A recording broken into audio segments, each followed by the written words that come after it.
Yeah, you starting? All right, just let me know, guys, when I should start. Okay, I'm just gonna quickly introduce you guys, and then can you go to the announcement slide? Okay, so today we have two very special guest lectures. We have Sashir from Osmosis and Jalem from Cryptic. They're also fellow Blockchain at Berkeley members, and they're gonna be talking about DeFi. And just a quick announcements: Quiz 8 was released today. Discussion 2 consensus protocol was due last night, but you can still turn in credit, still get credit for turning in late. And discussion 3 and final paper will be released shortly. Let me just move this up so you guys can see. Will be released shortly. Where's it go? That didn't work. My bad. All right, sorry guys. Let's see. Okay. So yeah, discussion 3 and final paper will be released after break, and last 2 assignments of the semester. So yeah, I'll let our guest lecturers take it away. This year, all you.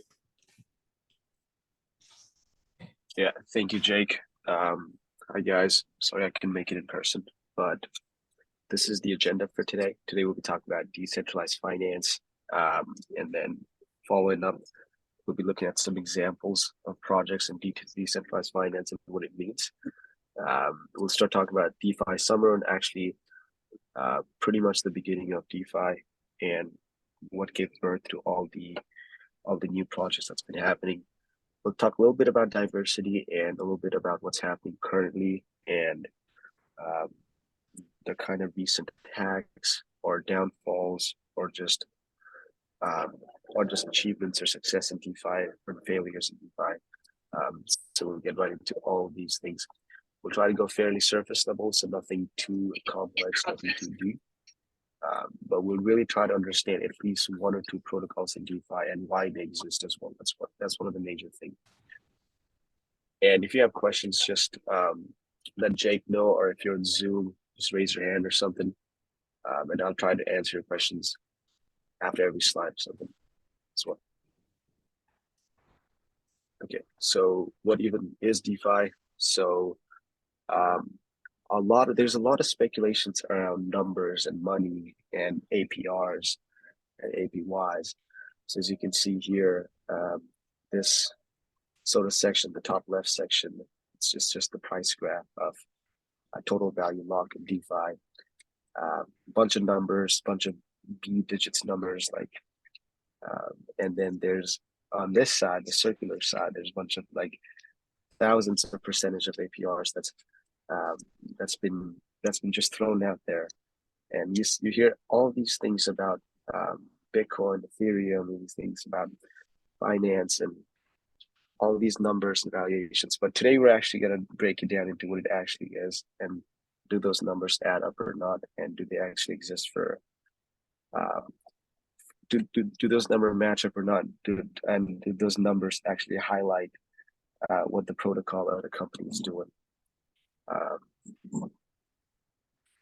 Okay, and this is sort of like what you recently hear about DeFi is about hacks and a bunch of millions of dollars being drained out of protocols, bunch of money being stolen and everything. And all of these fall into this umbrella of decentralized finance because when this field was started, one of the most promising applications that came about being was this idea of decentralized finance. And it is essentially just taking the traditional model of finance, for instance, trading, lending, derivatives, everything, and putting it on the blockchain and seeing what happens. And the way I see it is just an experimental phase, and what we could potentially do with it. But in reality, this is what DeFi actually is. It's a movement in building an open, global, interconnected financial system, because of some of the drawbacks of traditional financial system. As you can see recently as well, the banks and 2008 crisis, it was a big crisis in 2008, the financial crisis, and recently what you saw with the Silicon Valley Bank as well.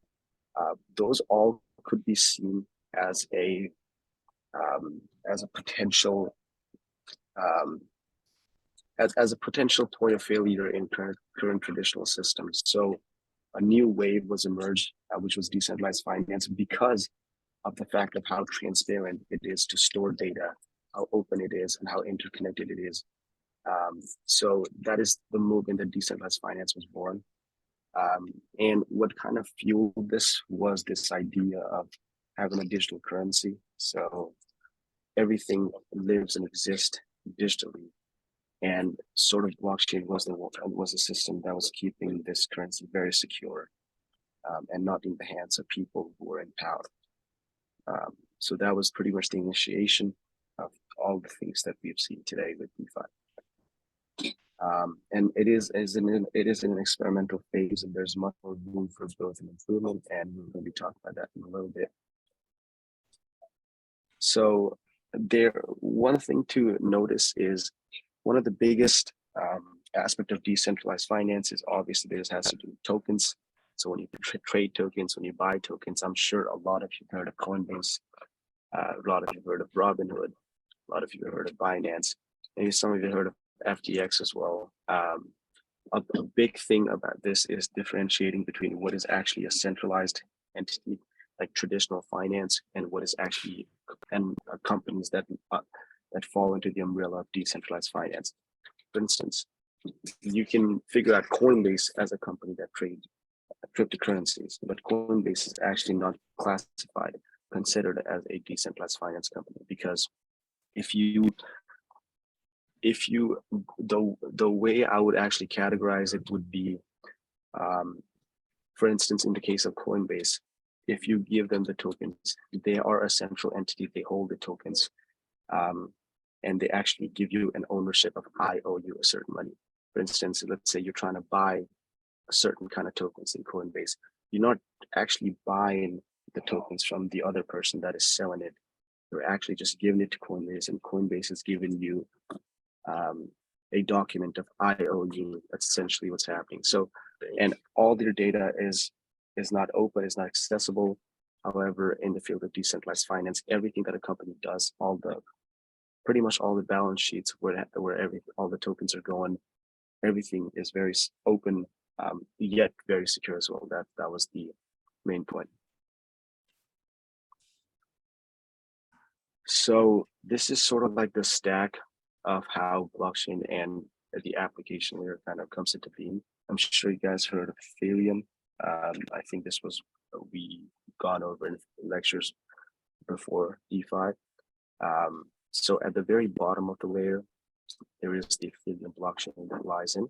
And what you can do is you can build tokens on top of the Ethereum blockchains. For instance, the NFTs, these are non-fungible tokens. There are fungible tokens as well, which came into being. And those fungible tokens are what's being pretty much transacted in decentralized finance. So NFT is a class of just tokens that emerges out of Ethereum. There's other kinds of tokens as well, that is fungible tokens. And the difference between non-fungible and fungible is just the fact that if it's fungible, you can break it down into smaller pieces. Let's say I have $100, I can break it out into like 5 20s. That's a fungible token. But something like non-fungible, you can't break it down into. You cannot break it down into smaller pieces that represent the exact same value. So that's the asset layer in which we create tokens. Now, on top of that, once we create these tokens, we got to do something with these tokens. So that's when we build like protocols, exchanges, derivatives, kind of protocol and application layer falls under the same umbrella, I'd say, because we are building exchanges, like applications that deals with exchanges. We are building applications that deals with loans. So once you have these tokens, once you have these NFTs, you want to do something with it, and that's when you build applications. And at the top of the stack, as you see, is an aggregation layer, which is essentially just aggregating different protocols to find the most optimal path. For instance, you can see Google Flights as an aggregator, and compared to like Alaska Airlines as a single method of booking flights. But if you check Google Flights, it'll just aggregate all the results and give you the cheapest flight route, right? So that's the top of the layer. It's called aggregation layer. And so this is sort of the 5 pillars of decentralized finance, very much similar to the 5 pillars of blockchain. There's permissibility, it's open finance, and this is basically how you should define decentralized any company that is involved in decentralized finance. First is the smart code is open source and public, it's verifiable publicly. Second thing is anyone can fork the project and deploy quickly. And third is anyone with internet access can access it. Composability, this is in the works, which is essentially means you can build one DeFi applications that would talk to other DeFi applications. And permissibility is no one should be, everyone should have equal access to those applications, and no one should be disallowed of those applications at any cost. So these are some of the pillars, very much goes along with the pillars of blockchain. Any questions so far in terms of what DeFi is and why it was created?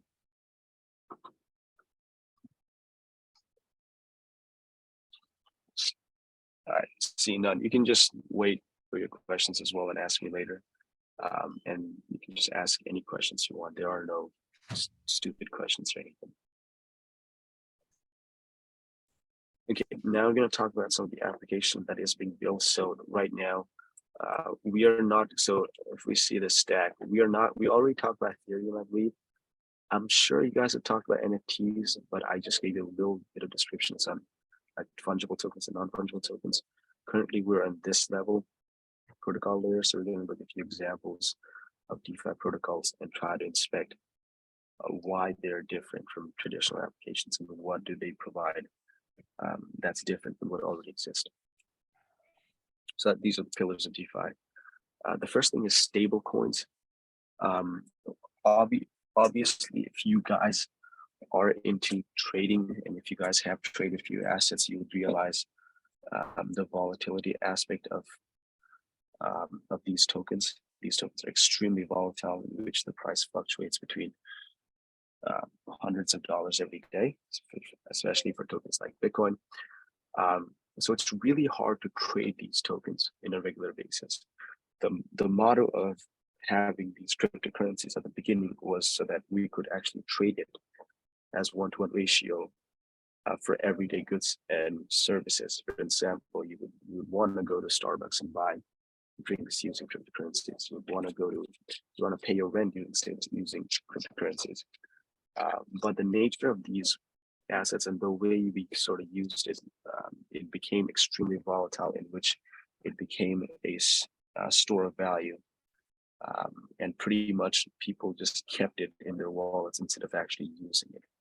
So as a measure to save cryptocurrencies and as a measure to make it widely adoptable, these stable coins were created. And we're gonna talk about like what they are and why, how do you actually make these stable coins? So what's something first complaint you mentioned cryptocurrency, but it was volatility stuff. So the goal was crypto to maintain stable value. So a stable coin maintains stable value with $1. So since most of our economy runs on dollar as a primary market source, we want to make it sure that our stable currency is actually pegged.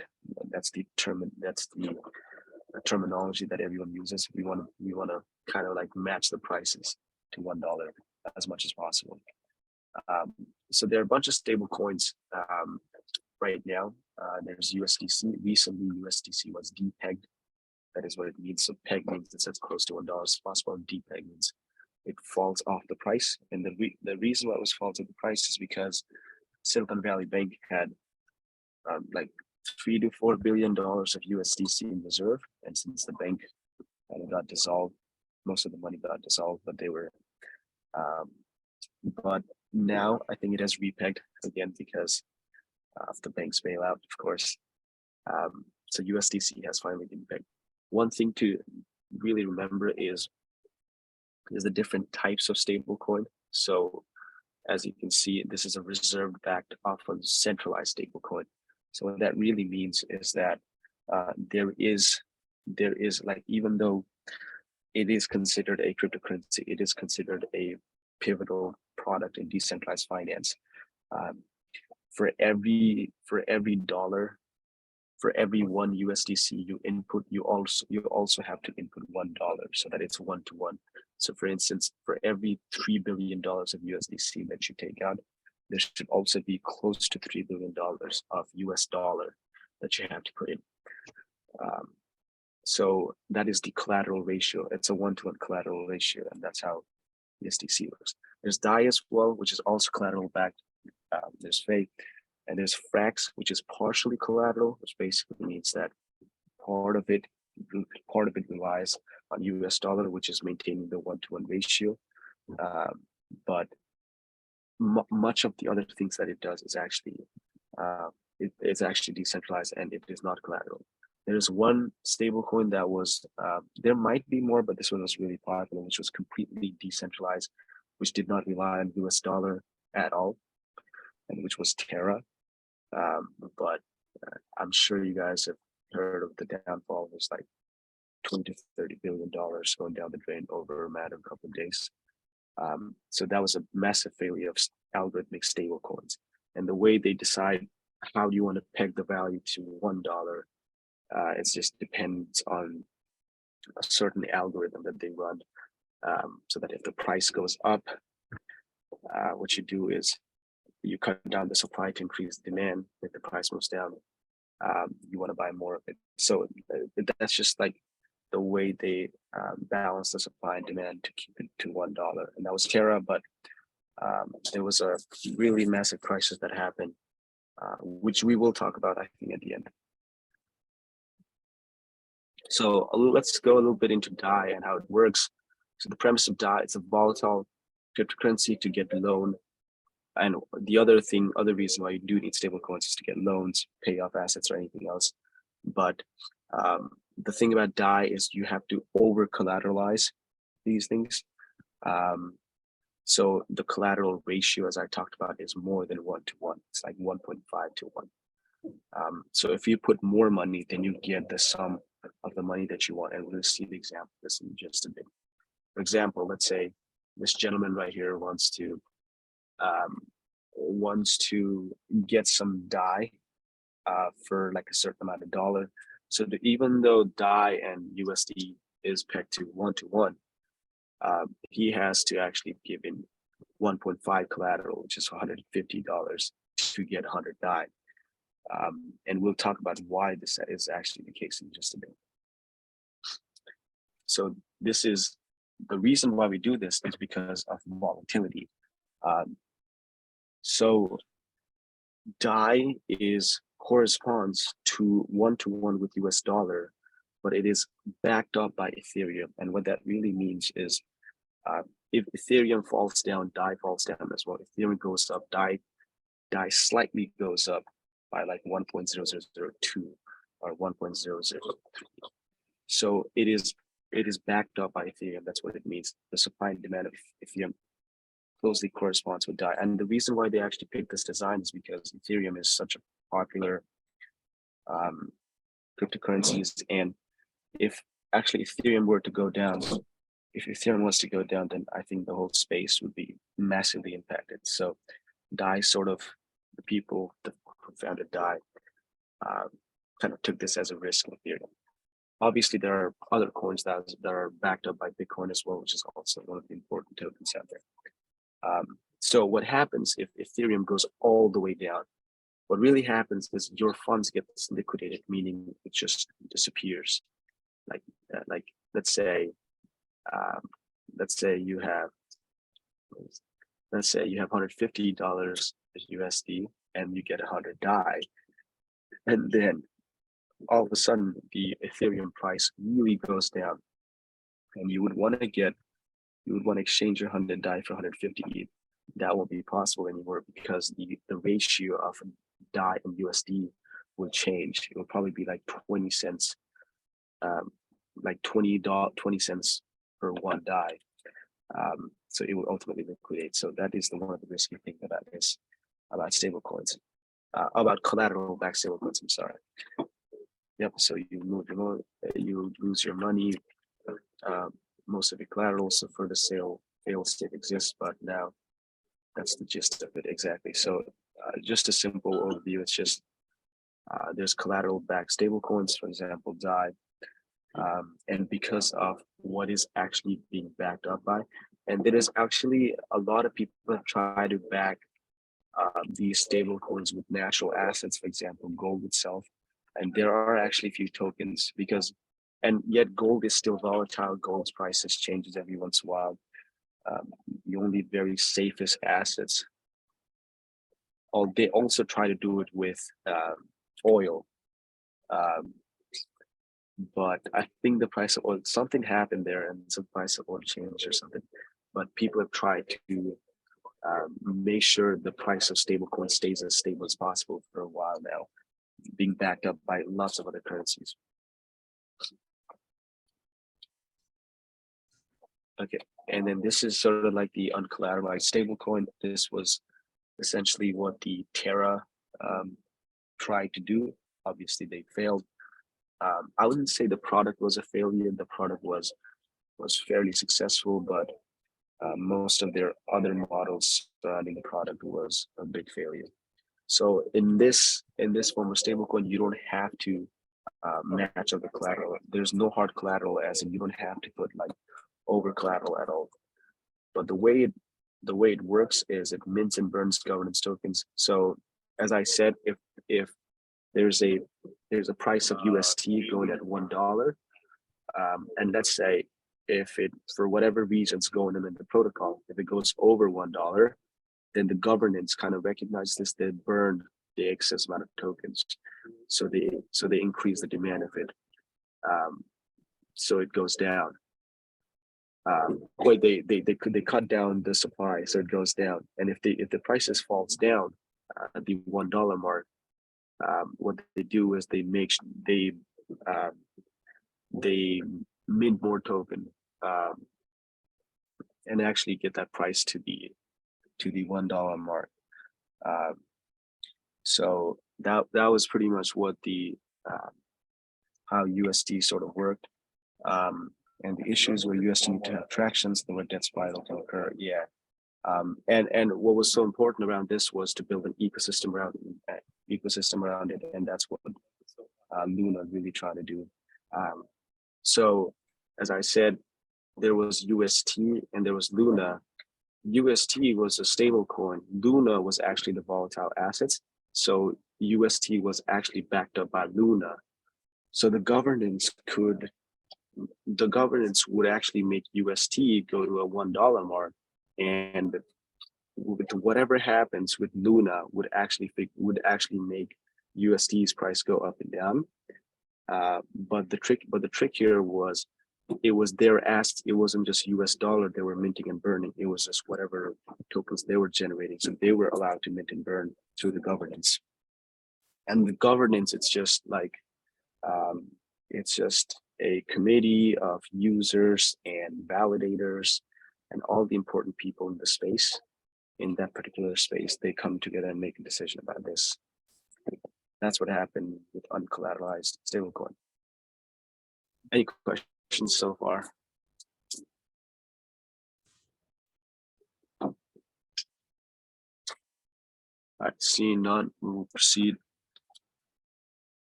There, we got a question.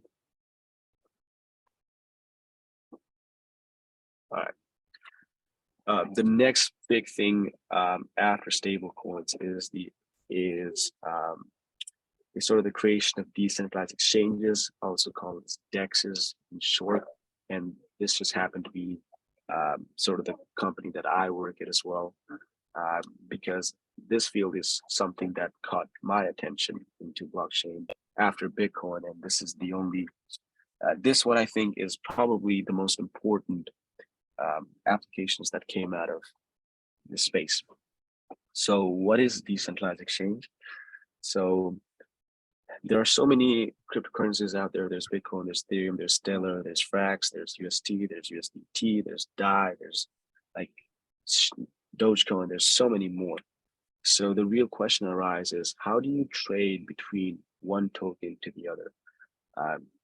Like for instance, in the current world, if you can see, there's bunch of different there's a bunch of different currencies as well. There's US dollar, there's euro, there's yen, there's rupee, there's a bunch of different currencies. So how do you trade between them? And the way you trade them in current world is all of those tokens, all of like euros, all yen, everything ultimately is linked to US dollar. So they are traded based on how much the dollar is as compared to their token or their currencies. Before it used to be gold, but since Richard Nixon, we went off the gold standard, and it has just been at what price does the US dollar trade against like a certain token, and based on that, like what the value of $1 US dollar is as compared to their token, and based on that, a lot of other swaps happens in the traditional world. So the question arises, how do we, like, if the US dollar was to crash, because now there's so much inflation going on, there is crazy amount of unbacked dollar in the market. How do you still ensure the stability of US dollar? And that's the most important question. That was the question that kind of started this cryptocurrencies trend, that's blockchain trend, the creation of Bitcoin as well. And the second question it also kind of proposes is, how do we actually emulate this traditional swapping, but without having like a central token being the source, of all the prices across all different currencies in cryptocurrencies. So that was sort of the initial question, and luckily this was answered. It was actually pretty interesting the way it came about, because Vitalik, I'm not sure if you've heard of him. He was the creator of Ethereum. He was the first one to kind of write a paper on this, and then a random college guy went about and invented and kind of like made Uniswap, which sort of ended up being the most popular way of trade, like most popular platform to trade or swap these cryptocurrencies. So the thing that I wanted to go about is, yes, you can also swap through Coinbase or Robinhood. You can swap tokens, but those do not fall under the principles of decentralized finance. Because when you swap with Coinbase is acting like the US dollar, as I gave an example of, because Coinbase takes your money and just gives you the coin. It gives you the coin at that certain market price, but you're not actually trading between you and the person who wants to sell. If you're just the kind of person who wants your tokens, sure, that's the most secure. That's the easiest way. If you're the kind of person who actually cares about the security of the system and everything, then and security of the system and your personal identity, make sure you're open and anonymous, then this is certainly not the way to trade. So decent DEXs came in all shapes and sizes. There's an order book system, and this is pretty much how a lot of traditional markets gets traded. There's like buys and sells, and ultimately you match on a specific price. And if you don't match the price, that's called the spread. And there's market makers who kind of fill in that spread so that you can actually get the trade. This is just a little bit of finance stuff, but all those come into practice when we try to build these centralized exchanges. We're not going to talk about order books today because that was like the classic system trading. But nowadays we trade with automated market makers. However, I must say with the newest, like recently, with the advancement of AMM, we are trying to build an order book styled AMM as well, because order book had some really good benefits that we want to emulate in AMM, and AMM has some disadvantages that needs to be improved. So AMM is called automated market maker, which essentially is just a way, like for instance, if you really think about it, like let's say you are trying to sell sell, like you're trying to buy a certain stock, like Apple stock for some other stock. If you really think about it, there's always a, if you're trying to buy something, there's always a seller for it. If you're trying to sell something, there's always a buyer for it. And this is always the case. There is no, the uptime is always the case as long as the market's open. But how come we can't do this with, let's say, houses? How come there's never usually an instant buyer for this? So we can kind of think about this and apply pretty much similar thing with cryptocurrencies and how we can design these systems. So AMMs is like, we rather than matching one-to-one, we use this notion of pools, and a pool consists of two tokens, A token and B token, X token, Y token, and there is just a crazy number of tokens of both these tokens. And we basically, whenever you want to trade something, you basically take something out of this pool, deposit something inside this pool, and there you go. That's how trade usually happens right now in AMM. So there's like a bucket, think like it's a bucket, there's X tokens, there's Y tokens, and there's a formula that keeps this balance all the time, which is X times Y equals K.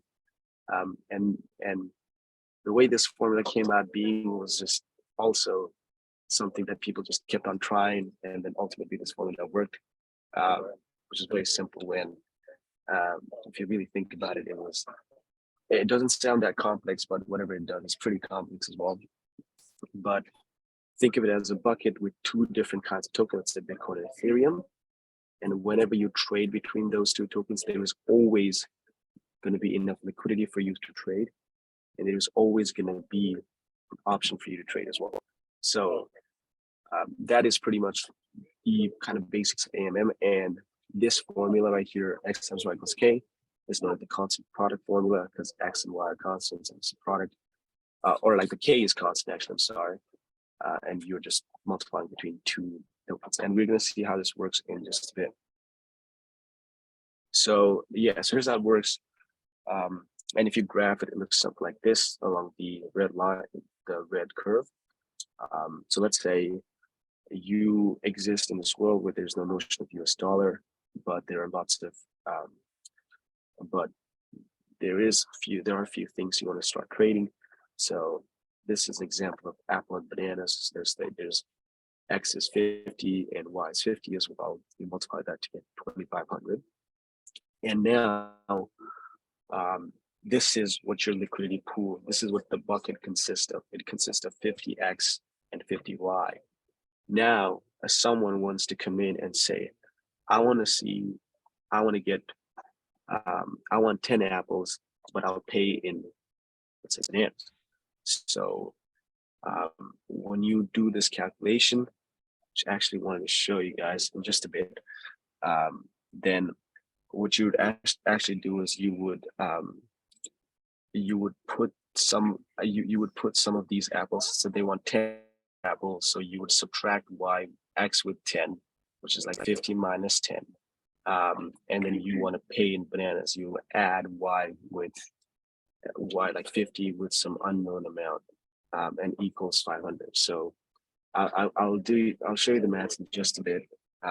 But that's essentially how it works. You're essentially adding to this variable and subtracting to the other variable while K stays constant, and you'll actually get that value. Another example here would be, let's say, so this is our formula. It's K. Let's say X is like 100 ETH, Y is like 100 DAI, as we talked about 2 coins. And so now our liquidity pool is 100 times 100 equals this much. So this is what our liquidity pool, the bucket, looks like. Let's say user A comes in and wants to trade 10 ETH for how much DAI, right? So I have 10 ETH. I'm going to be like, I want to give you my 10 ETH. Give me a certain amount of DAI. So I would use this formula. I would be like X plus 10, because they want to deposit 10. and figure out a way to get DAI. So it's y minus 10 because they are going to take, no, not 10, y minus, let's say, an unknown amount. They're going to take an unknown amount from this liquidity pool equals 10,000, 10,000. And you just fill up these numbers. And then y is 100 minus, and you solve for this question mark 10,000. And that's how much DAI you actually give to this person. This was a very phenomenal thing. It was pretty revolutionary as well, because no one kind of thought of trading in this way, because one special thing about this formula, and this formula is the only thing that actually keeps this entire field of AMMs like constant product formula together, is the fact that as you trade more, like for instance, as you trade more ETH for DAI, up the price of a certain asset goes up. For instance, here, if you were to find the price of, let's say, price of 1 ETH, and forget about the market price right now. How do you find the price of 1 ETH? You actually just do y over x, and it will just be 1. So it's 1 ETH per 1 DAI.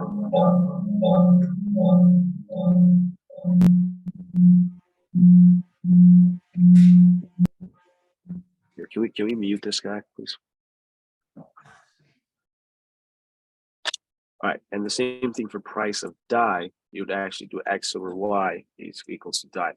Now, as we have less of x, more of y, the price of x becomes higher than the price of y, and the same goes vice versa. And we get to this point where we get to really small amount in which the x and y amount, like as we started with 100, it never actually goes to 0. It will go to like 0.00000 some amount, but there will always be enough liquidity to trade, and that's what it's called. There's always going to be trading opportunities at all cost when we apply these formulas. This is why it was so important, because now what you really have is you have the ability to trade whenever you want, regardless of if the market's open or not. And there's always going to be a buyer and a seller through this formula. And the other thing, we talk about LPs, okay. But the other thing about this is, so who actually provides the X and Y to begin with, the amount? So the people who provide liquidity, that's what it's called, liquidity providers, and they essentially earn swap fees. So whenever you trade a certain amount of X for Y, you have to pay a certain amount of swap fees, and the liquidity providers who provide 50 tokens, 50 X and 50 Ys, are the ones who actually receive those swap fees. And that is what incentivizes them to put more into it, because the more you provide, the more fees you get. So there's also this notion of impermanence loss, and what it really is if you actually do the math of being a liquidity provider, as I said, versus just holding your tokens, since these are volatile tokens, impermanent loss kind of claims that it is better to just hold your tokens than provide liquidity, because if there's a crazy volatility between X and Y, one of the tokens will really dump and the other will actually go really high up.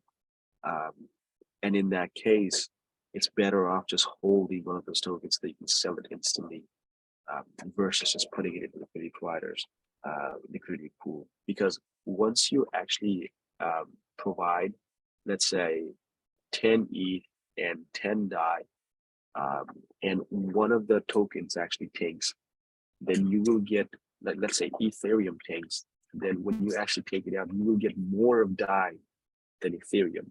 However, one of the tokens is tanked, so you won't actually get the actual price of what you put in if you compare it to the US dollar. So that is one of the downsides of being a liquidity provider, is having to deal with this notion of impermanence loss.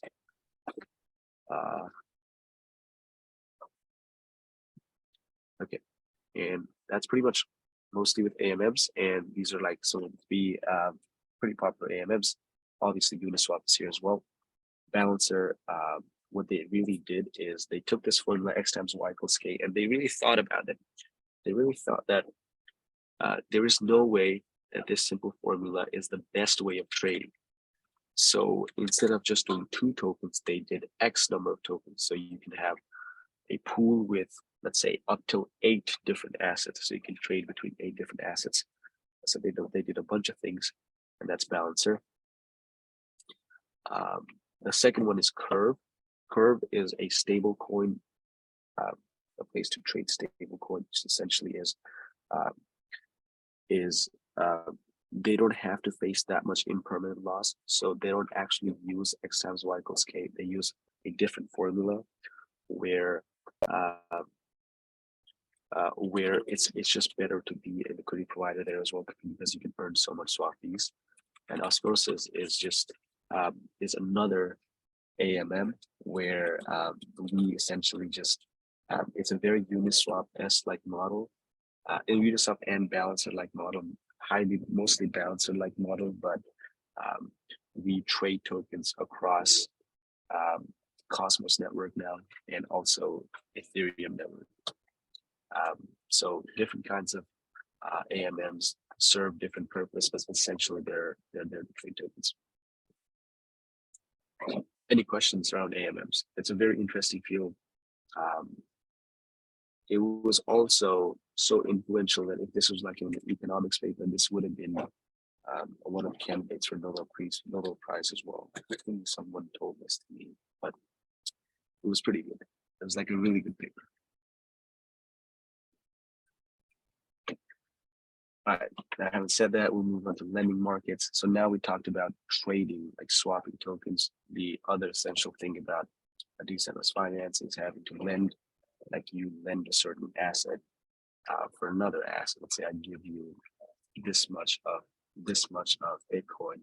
You give me for a certain amount of collateral, give me Ethereum for a certain amount of time. It's not like swap, because at the end of the day, I can still retrieve my Bitcoin if I pay off the collateral. So the major purpose is secure interest by locking up tokens in smart contracts. So there's no banks involved. Smart contracts is what pretty much drives how much you're lending, the collateral you're putting in, and who you're lending to or from. And it is a very permissionless system. So why does this exist? Because you don't have to trust anyone. There's a trustless way of earning interest. And you get access to market efficient rates without relying on central point, because there is no a point of inflated interest rate or anything. It's all based on markets. And the value that it actually accumulates is interest on assets, and over time, you will be paying a certain interest on the amount of loans you take out, and crypto loans as well. So how does DeFi lending work?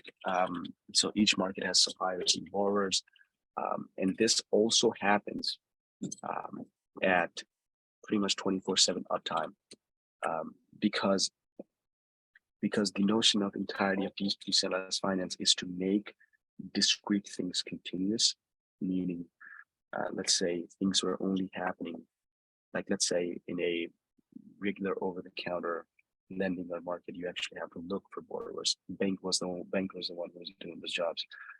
We are trying to replace the bank with actual like smart contracts and code and everything. So there's actual suppliers and borrowers. It revolves on the idea of interest rates, and there's like different protocols have different ways of figuring this interest rate out. Compound uses like a linear model, so as time goes on, you pay higher and higher interest rate. And borrowers pay interest rate on their cryptos, which are distributed to suppliers. And here, as well as we talked about stable coins, we're going to talk about this in the next one. There is this idea of over collateralizing your loans. For example, if you want to loan $100, you're going to have to pay $150. So $50 more is the part of over collateralization. And that's essentially important for the same reason, so that if there's volatility, then your loan is still protected. But if it really tanks, then there's a chance they would get liquidated. And these are some of the most popular lending and borrowing platforms: Compound, Aave, Borrowing. All achieve lending and borrowing in different ways, but they all have the same goal. Any questions there? That was pretty short, but any questions in everything that I just talked about? We are actually not going to go over derivatives because it kind of falls under some complex paradigm, but lending and swapping and trading should be two pillars, and stablecoin, three pillars of decentralized finance that I think everyone should be familiar with.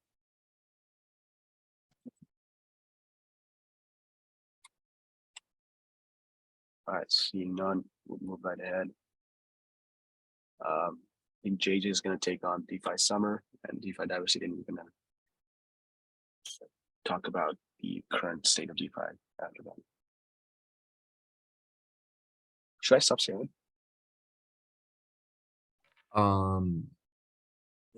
Yeah.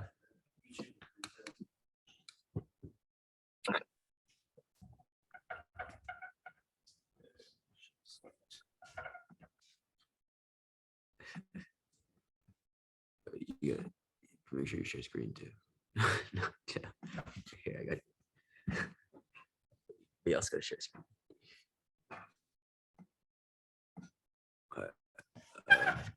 Yeah. Turn on the mic.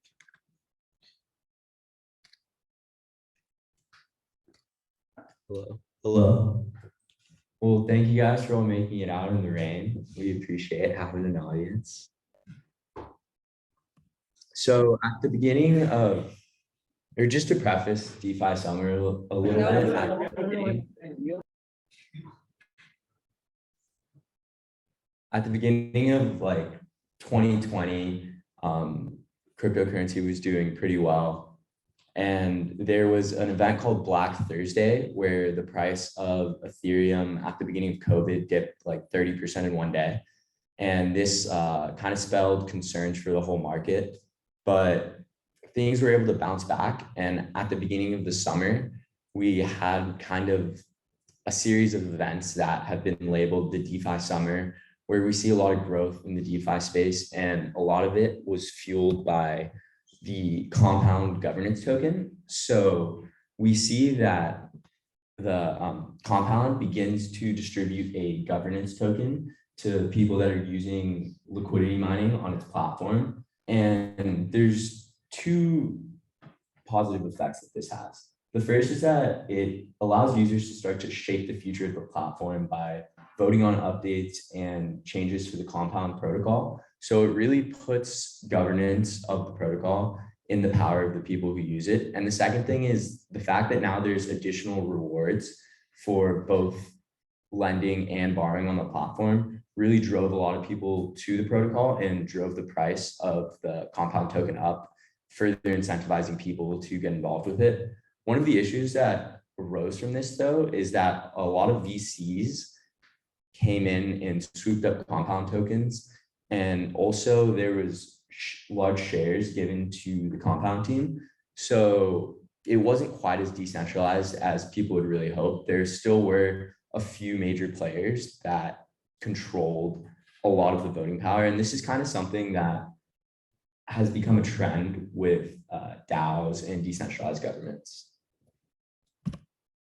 The next event that we see is something called Yam Finance. And what happened was the project was coded in like 10 days. So it wasn't very well put together. It wasn't very well audited. And the market value goes from 0 to $63 million of their token in 2 days and back to 0. There's a massive demand for projects like this at the time, and almost $500 million in total value was captured at one point. One CEO described it as the perfect pump and dump setup. And what brought it down was that the source code was not audited, and there's a key bug in it that allowed people to mint unlimited number of tokens. And although it didn't affect all of the lending pools on the protocol, it did just kill all momentum behind the protocol and made people not trust it, which really led to not only the downfall of this protocol, but a cool down of DeFi summer in general. This kind of led progress to slow down a little, and I guess the hype and interest surrounding the space to slow down as well. And then one of the last major events we see in DeFi summer is Uniswap airdrop its governance token. At this time, Uniswap had more monthly volume than Coinbase, and they retroactively rewarded all the people that had been using the protocol with their governance tokens. And 400 uni at the time was worth well over $1,000. People have labeled it the DeFi stimulus check, and it's said to be one of the best token distributions of all time because it was straight to the community. And what we see with a lot of DeFi projects since then is a direct to community launch where you can't pre-buy tokens. There's no pre-minted tokens for sale, and where they're not holding developer treasuries, but where you can only gain the token by using the platform. And that really encourages people to be excited about the platform and feel that spirit of decentralization a little more. And then one more protocol we have is Yearn, which was created by a guy named Andre Cronje, and his nickname is Andre I Tested Prod Cronje. That's kind of like a little joke about him not testing his code before deploying it. It's a gateway to all of DeFi, so you can hold assets here and it will interact with other DeFi protocols and kind of abstract it a layer away for you. You can get tokens that represent stakes in a pool that can be reinvested into other platforms and be exchanged. And then you also earn his governance token on the Yearn platform. So this project started to lock in a lot of value. And quickly after this was launched, a lot of other people started forking Yearn protocol. Are there any questions on this part?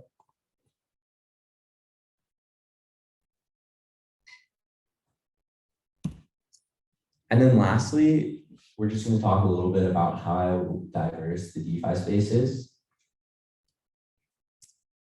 There's so many different projects and so much going on in DeFi right now.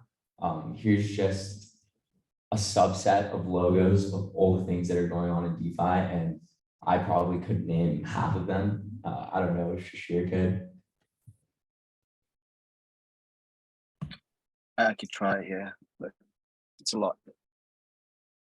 Yeah, and then we also see that DeFi is not only something that exists on Ethereum. There's DeFi protocols being built on a ton of different chains right now. And that's really one of the exciting things that we see going on, especially with things like bridging as well.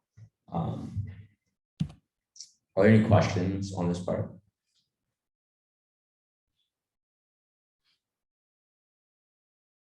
And Shashir, what did you want to do with the rest of the time? We can either talk about the current state, or we can just ask questions or leave early. Can we leave early, guys? Yes, we can leave early if everyone is done. Okay.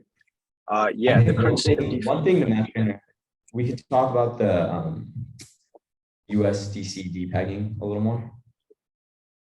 Okay. I'll just hand the rest off to you. Okay, no worries. So the first thing, let's just talk about a few crashes that has happened recently. The most notable ones being the Terra Luna, as we talked about. That was a crazy turn of events because at least around $30 to $40 billion were locked in that protocol. and a lot of other protocols that actually used Terra Luna were affected. So that was a major event that kind of began the bear market right now. And then over time, markets started getting a little better, and things were come to be. But then FTX happened, and the reason, the way FTX turned into being was really messy as well, because this idea of having a governance token and having like the protocol itself a new token and give it value, it's a very risky thing, because if you don't put limit to these things, then the protocols can just generate as many tokens as possible and use it as a means of value. And that's something what happened with FTX, because they had their internal token that they used to use, and they kind of showed the amount of internal token, because they could just mint as many as they can as a source of the total value that they had. And what they would also do is, as we talked about lending platforms. So in DeFi, what you can actually do is, let's say you want to lend, you want to lend your USD coin for a certain amount of ETH. So you get USDC, you lend it out, you get the ETH. Now, what you can do with that ETH is, obviously it is a bit over collateralized, meaning, let's say you want to give, and I'm right now I'm talking about USDC and ETH at same price, so 1-to-1 price. So let's say you want to put in $200 worth of USDC, you'd get, let's say, $150 worth of ETH. You can use that ETH and lend again for more USDC, right? So that's like ×2 lending. So you compound these lending up to like 5 or 6 times, and you are so deep into this lending market that if one of the asset kind of tanks, then you won't be able to like unlend, you won't be able to pay off your loans or even just get the initial amount back, and all of your funds gets liquidated just by doing this. So this is something that FTX was heavily involved in, and they actually used to lend off users' fund, which was in itself really awful. And what has happened in the past is like, and also to note is the reason why the FTX failure cannot be considered as a decentralized finance failure, because quite frankly, it was not a decentralized finance product. Like, for instance, if Coinbase was to shut down, sure, it will impact DeFi as a whole, it will impact blockchain as a whole, but people will still have trust over decentralized finance because it was not a product built with the principles of decentralized finance. Luna, on the other hand, was actually a DeFi product. So the impact of Luna was so much more in the DeFi community than what FTX was. FTX sort of made a lot of financial impact in this space because it was just involved literally everywhere, everywhere in the world. Like, for instance, our stadium was named FTX as well. So that is what came to be. And when they actually over collateralized these loans, not over collateralized, like compounded these loans, like ×5, ×7, or as many times as they just could. And then as long as one of the prices went down, or as long as let's say one of the big holders of whales, as we call them, like sells and the price tanks, it's very difficult to get those loans back up. And that's essentially what happened with FTX. With Silicon Valley Bank, I'm not 100% sure, but I do know that they had a lot of USDC that was in the reserves, and I don't think the space was crazily impacted with this, as it was with, let's say, FTX or Luna crash. But it was still a pretty big moment, because USDC is supposed to be the most stable asset. For instance, if you put your money in USDC, it's basically like buying a dollar. But the fact that it's depegged to like 80 cents, that still is a risk that someone has to take putting in their assets. What I would say is, whenever you're using these decentralized applications, always figure out to differentiate between which one's centralized, which one's not. Always use like external wallets. Don't rely on Coinbase wallets, and also make sure if you really don't like trading, then make sure you just hold your tokens in hardware wallets. At some point, the sort of vision is to like not compare it with dollar, but let these protocols and these tokens kind of generate their value on their own, which is sort of the aim, but obviously the dollar comparison is always relevant. And a lot of you might just have like a question about like, how can you just print money out of thin air? Isn't that what the US dollar is doing right now? And that is a fairly good argument. Like, for instance, isn't what Terra did with, or like any other protocols do with just minting money the same as US dollar, printing a lot of money? Yes and no, because when it comes to these protocols, you can't just print, like the founders just can't print money. It has to actually pass through the governance. There has to be a certain limit cap.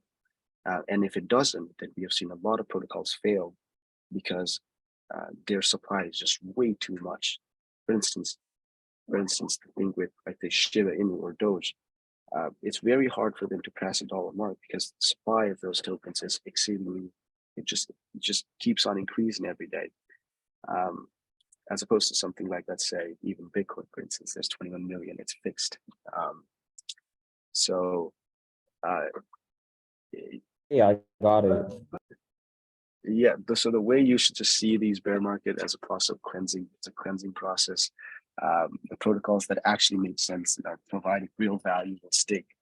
And the ones who are just there to make money will eradicate or just run out of capital. But the ones that are actually there to kind of move the space forward will stick around for a very long time, and slowly and steadily you'll start seeing some immediate impacts of them. That's mostly all I had to say. If there's any questions, just let me know.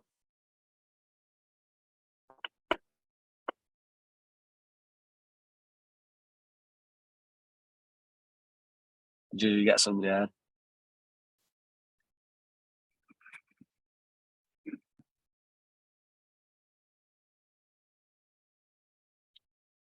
All right. Tiff, Jake, you guys can just take over. Wait, Shashir, before you go, do you want to tell them about Osmosis and what you're doing there? Oh yeah. So Osmosis is an automated market maker, as we talked about. So we trade primarily in the Cosmos space. We don't actually write smart contracts. We build our own blockchain. That is what is really special about us. And the reason why I actually picked like actually building a blockchain as opposed to just writing a smart contract was because of this two reasons. Because of the ecosystem. I think it's one of the really cool ecosystem and people are really nice involved. There isn't like a dictator co-founder of this space. There is, but like now it's gotten very decentralized. Everyone has opinions and wants voice. The second reason is just because it falls very closely with the actual software engineering stack. Like you're essentially just building servers or writing, or even the stack is just like writing Rust or Golang. So it actually feels like you're engineering as opposed to just writing a contract. Those two reasons. And so the reason why you want these applications, like for instance, if you talk about Uniswap, as we talked about, so there's Ethereum, and on top of Ethereum, you build these applications. So any changes, any major change to this, any lower level change to these applications, you can't do these things. For instance, let's say you want to trade, like you want to send DAI from user A to user B. You're going to have to pay fees in Ethereum. But why is that the case? Because since the fee layer is Ethereum, and on top of this is where the application layer stands, that's the Uniswap. the fee at which the way the transactions is being settled is through like miners, and miners take Ethereum as fees. You can't just pay DAI as fees. As opposed to something like Osmosis, we can have any token as fees. Because we own the blockchain. Like this blockchain is the AMM. There is no top layer stuff that's happening. That's one example. There's a bunch of other examples. For instance, we can provide better security because we have such access to lower level stuff. And there, if we really want to get into security, I can talk a lot about security, but I think that is going to be talks of further lessons, further lectures. But one of the things that I can guarantee that we can provide is better security. And what does better security mean when it comes to some things like AMM? It means that you are getting the right price. Like whenever you trade tokens, you don't want to get wrong prices. And in Uniswap, there has been cases in which you get wrong prices, in which that is the first rule of AMMs to break, that whenever users trade, you can't give them wrong prices. And this happens because of lots of security things that we, in our application stack, we can actually prevent these things. And then the other stuff that we're doing is we also, so here's what's important as well. So if you build stuff on Ethereum, you can't really talk to other blockchains. You're very restricted to just like your own thing. And whenever you have to make an update, let's say you deploy Uniswap, there's V1, there's V2, and there's V3. So when V1 came out, you deployed one time and you can't modify that code at all. Like there's no updates that happens. And I don't think this should necessarily be the case. Like software is never really supposed to be one-time thing. Like with humans, we make errors, so we have to continuously update it. So when they release V2, they fixed V1 changes and they add new changes. But what happens with V1 capital is you can't really move it to V2. So people use V1 and V2 as well. So when V3 came out, so people use V1, V2, and V3. So guess what's happening with all the capital? It's being distributed across 3 networks. Now, on top of this, let's say that is just in Ethereum as it is. And let's say you want to deploy this in, let's say, Avalanche or Polkadot or even Cosmos. You're going to have to redeploy this contract elsewhere and make sure the liquidity is there. So your liquidity is just being spread across in so many different networks that it sort of just feels like you're not really entitled to one big thing in the Ethereum network itself, because the liquidity gets so spread apart. As opposed to something like what we're doing, since we are an application layer, we don't do that. Our actual liquidity comes and goes from the Osmosis blockchain itself. So that's the other thing. And there's a bunch of other small details that we are doing. It's better for like UX and stuff that is yet to come. But if you're trading, make sure you just trade safe and trade well. But I would still prefer Uniswap over any central exchange. Yeah.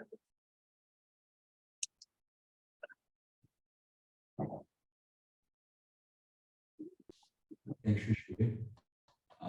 Yeah. The only thing I was gonna add is I think like one of the biggest problems facing the adoption of DeFi is accessibility. A lot of people don't interact with a lot of these platforms because they don't know about them, or they just don't feel comfortable to because they're not like super crypto native. And I think that's like one of the things my project's trying to work on is we're building a wallet, and we kind of want it to be your one-stop shop for everything DeFi. We want you to just be able to tap a button in the one user interface and be able to interact with these other platforms. Because I think the more the user experience is streamlined when it comes to DeFi products, the more people that aren't really into cryptocurrency and stuff might start to use them. Jake, do you have anything to close out for? Thank you guys all for coming out today and for listening in. We appreciate it. Yeah, thank you for coming in, even in the rain. Yeah, can we just get a quick round of applause for Sashir and Jalen for taking the time to present for us? Then